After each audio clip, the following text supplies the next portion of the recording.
You've probably seen the headlines.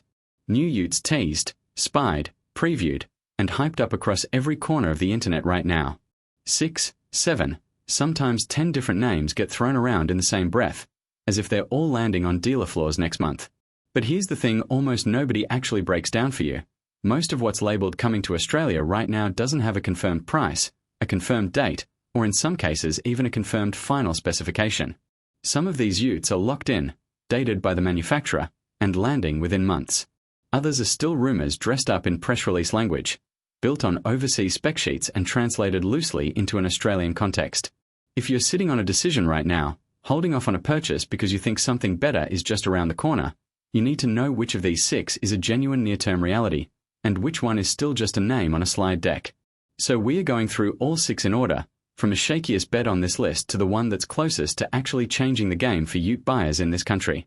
Ranked not by hype, but by how much of what's said about them is actually locked in versus still up in the air.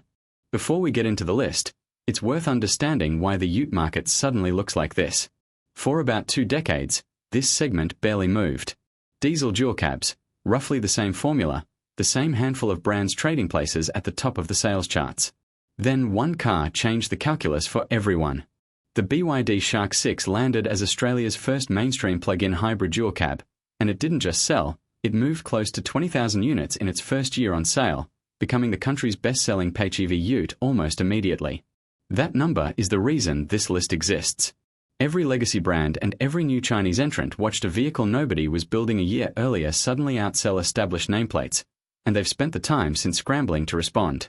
The Shark 6 range has since expanded to 3 variants, a dynamic cab chassis from $55,900, a premium pickup from $57,900, and a performance flagship at $62,900 that finally hit the segment benchmark of 3,500 kilograms brake towing, the same figure diesel buyers expect from a Ranger or a Hilux. That last detail matters more than it sounds. Early plug-in hybrid utes, including the first Shark 6, could only manage 2,500 kilograms of brake towing, which was an immediate deal-breaker for anyone who actually hitches a trailer for a living. Once BYD solved that with a bigger engine and proved buyers would pay for it, every competitor still developing a PHEV or EV ute suddenly had a target to hit, both on capability and on price. The reaction didn't stop with BYD.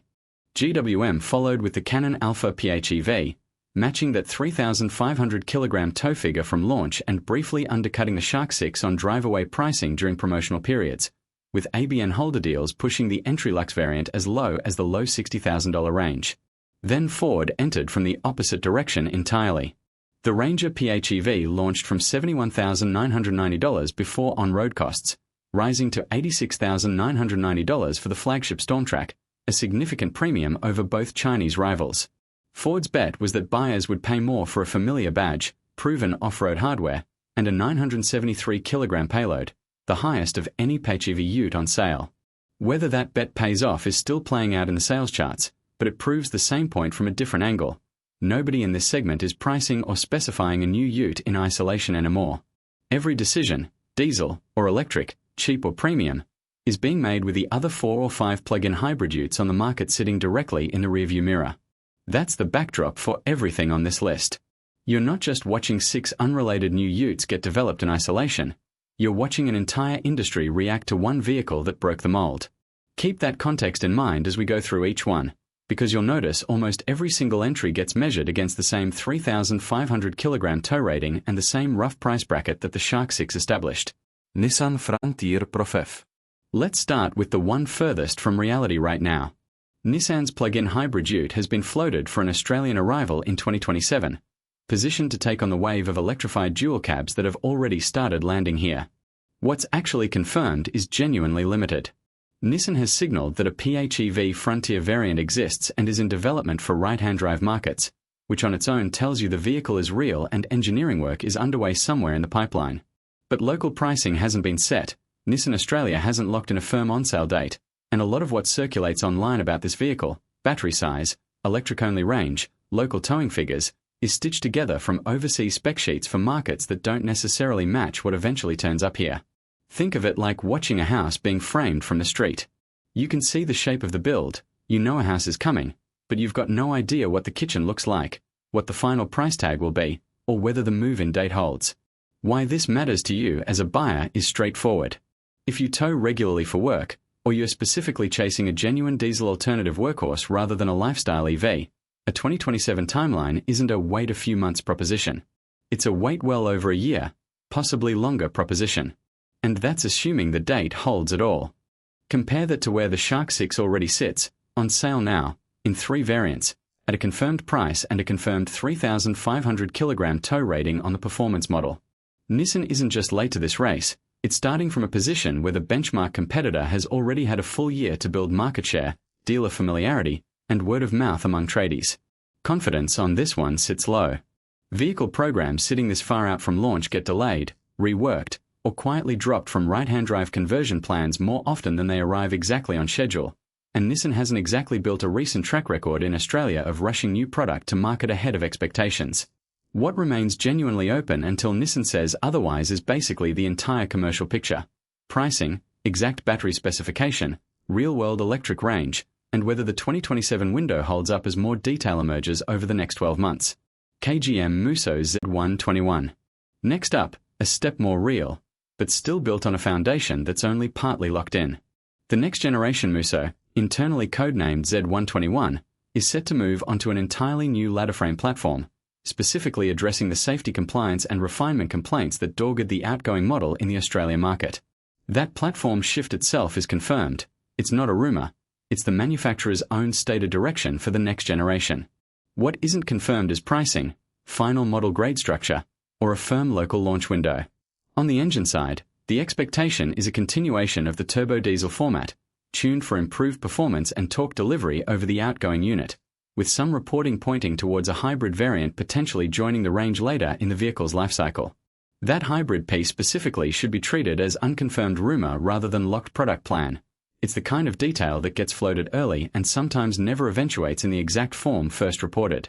For anyone who's previously ruled out the Muso on safety rating or refinement grounds, and there's a reasonable number of buyers in that camp, this matters because it represents a genuine platform reset of the vehicle, not a cosmetic midlife refresh. That's a meaningfully different proposition to weigh against your current shortlist. It's also worth noting where this leaves the Muso competitively. While KGM works through a full platform change, brands like BYD and GWM have already normalized the idea of a sub-$60,000 dual cab with genuine tow capacity and modern safety tech. If the Z121 lands with a price that doesn't undercut that new benchmark meaningfully, it's walking into a segment that shifted underneath it since the current Muso was designed. Confidence here sits in the middle of the pack. The platform change is real and comes from KGM's own product planning, which gives it more weight than a spy-shot rumor, but everything downstream of that, pricing specifically and timing especially, is still soft enough that treating any of it as settled would be premature. What remains open is essentially everything a buyer actually needs to make a real decision: final cost, exact specification across the range, and a calendar date you could actually plan around. Volkswagen Amarok W600. This one's more locked in than it first appears, and it's a useful contrast to the previous two. The W600 is confirmed as a top-of-range halo variant for the current generation Amarok, engineered specifically to sharpen the Utes' on-road and off-road dynamics for Australian conditions, and positioned above the existing model year 2026 lineup. Because this is a variant of an already selling vehicle rather than an entirely new model built from scratch, the mechanical bones, the general platform, and the broader powertrain lineup are already known quantities, tested, sold, and reviewed in the local market for a while now.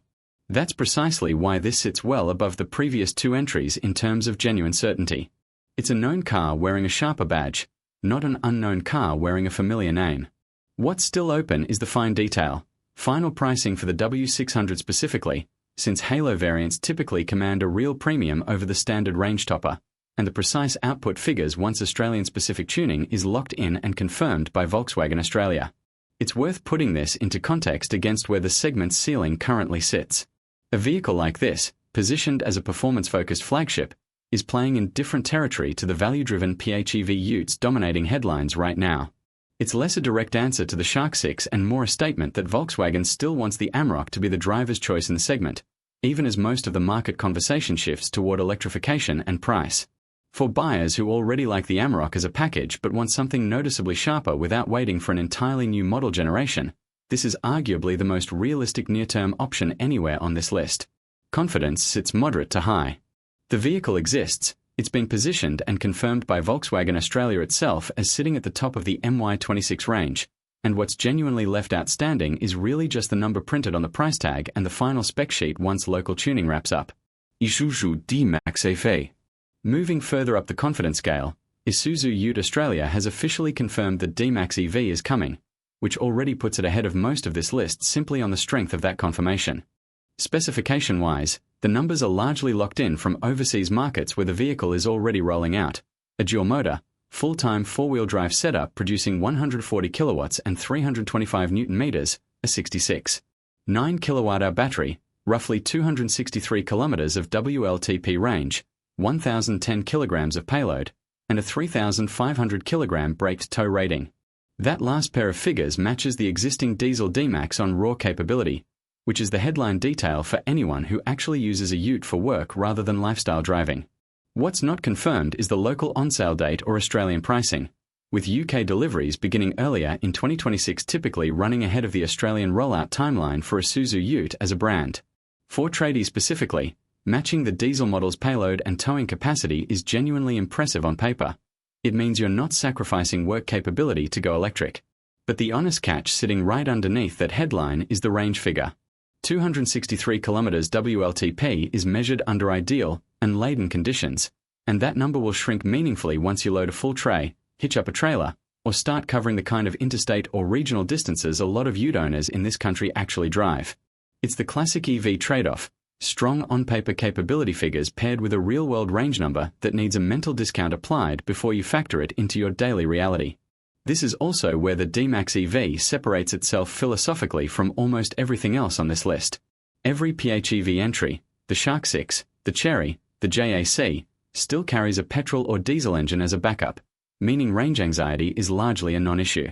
A full battery electric ute like this one asks you to commit to charging infrastructure and route planning in a way none of the hybrid options do, which is a genuinely different ownership proposition, not just a different powertrain.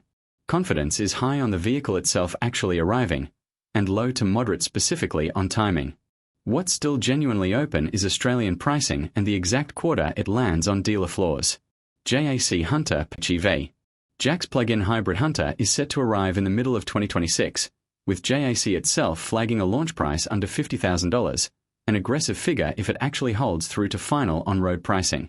That number matters because it's brand-sourced, not a third-party guess or a forum rumor, which is exactly why this entry edges further up the confidence scale than most of what's come before it on this list. What's still unconfirmed is the exact drivetrain specification once it's finalized for Australian conditions, and whether that sub-$50,000 figure survives contact with the real world once the vehicle actually lands on dealer floors and gets a final, locked price sheet. Manufacturer teaser pricing has a habit of creeping upward by the time a car is sitting on the lot, so treat that number as a genuine target rather than a guarantee. If that price does hold, though, it's worth sitting with what that actually means for the segment. The Shark 6 dynamic cab chassis, currently the cheapest way into a PHEV ute in this country, starts at $55,900 before on-road costs. A confirmed Hunter price under $50,000 would undercut that benchmark outright, not by a rounding error, but by a genuinely meaningful margin for anyone cross-shopping on price alone. That's the scenario that makes this entry worth watching closer than its confidence rating alone might suggest. For budget-conscious buyers who want a plug-in hybrid without paying Ranger PHEV or Shark 6 money, this is arguably the one worth watching most closely over the next few months, and the reason is simple. The timeline here is short enough that you'll know the real, final answer soon, rather than waiting years the way you would with something like the Frontier. Confidence is moderate to high on arrival actually happening within 2026, and lower specifically on that headline price point staying fully intact once the dust settles. What remains genuinely open is the final AUD drive-away pricing and the confirmed, locked specification sheet for the local market. Chery Stockman, KP31. And this is the most concrete vehicle on the entire list, by a clear margin. Chery has confirmed the Stockman, internally known as KP31, will launch in Australia late in 2026, making Australia the first market in the world to actually get this vehicle, ahead of Chery's home market and everywhere else. It's built around a 2.5-litre turbo diesel plug-in hybrid powertrain, a genuinely unusual combination in this segment where you're far more likely to see a petrol hybrid or a straight diesel, with a 2.0-litre turbo petrol hybrid variant confirmed to follow during the 2027 calendar year. Towing capacity is confirmed at 3,500 kilograms braked, payload at 1,000 kilograms, putting it directly into competition with the Ranger, the Hilux, and the Shark 6 on paper, not as some niche side option but as a genuine mainstream contender. What sets it apart, even against the vehicle that started this whole wave, is the powertrain logic itself. The Shark 6 and most of its Chinese brand rivals lean on turbo petrol engines paired with electric motors, chasing performance and fuel efficiency in equal measure. Chery's diesel-based PHEV approach is a direct pitch to the exact buyer who's been most skeptical of electrification in this segment, the long-distance tower and remote area traveler who trusts diesel's range and serviceability and has been waiting for someone to combine that with hybrid efficiency rather than replace it outright. Chery Australia's own leadership has publicly stated they expect the vehicle very late this year, which is about as firm as pre-launch language gets from any manufacturer. That's not a stay tuned statement, that's a company committing to a specific window in public. The one thing still genuinely open is pricing, which hasn't been released yet, along with final local specification details that manufacturers typically confirm closer to the actual on-sale date rather than months out. If you've been holding out for something genuinely different sitting under the bonnet rather than just another diesel or another straight EV, this is the one on this list actually worth waiting for, and the reason isn't hype or social media buzz, it's that this is the closest thing here to a locked, dated, fully specified vehicle with a manufacturer standing behind a public timeline. So here's the real picture once you strip away the hype and line these 6 up by what's actually confirmed. 2 of these, the Frontier and the Muso, are still built more on expectation than on locked detail, and treating either one as a reason to delay a purchase you need to make right now is genuinely a gamble on a timeline that could easily slip further. The Amarok W600 and the D-Max EV sit in the middle of the pack, real vehicles with mechanically locked specifications but still soft dates and pricing. The JAC Hunter and the Chery Stockman are the 2 genuinely worth watching closely over the next few months, because both of them have manufacturer-confirmed windows sitting inside the next 12 months, not vague multi-year projections. What ties all 6 together, whether they're close to landing or still years out, is that they're all being built and priced in reaction to the same vehicle. The Shark 6 didn't just add another name to the Ute market, it reset what buyers now expect a modern dual cab to cost and to be capable of, and every single entry on this list is either chasing that benchmark or trying to find a genuine point of difference away from it. It's also worth remembering this list isn't the whole picture. GWM itself has a smaller, cheaper Canon PHEV confirmed for mid-2026, expected to undercut both the Shark 6 and the Ranger PHEV on price while retaining that same 3,500 kilogram benchmark. That vehicle alone shows how fast this segment is still moving even among brands that already have a PHEV Ute on sale. The 6 Utes on this list are simply the ones still outside the market entirely, not the full extent of what's about to change. If you need a Ute right now, for work or otherwise, don't let any of this talk you into waiting, because half of this list could easily still be a talking point this time next year rather than a vehicle in a driveway. But if you've got genuine flexibility on timing, and you're specifically chasing something electrified or hybrid rather than a straight diesel, the Stockman is the one with the clearest, most confirmed path to actually landing in your driveway. Keep an eye on pricing announcements over the next few months specifically, because that's the one detail that turns every single vehicle on this list from a maybe into an actual decision you can act on.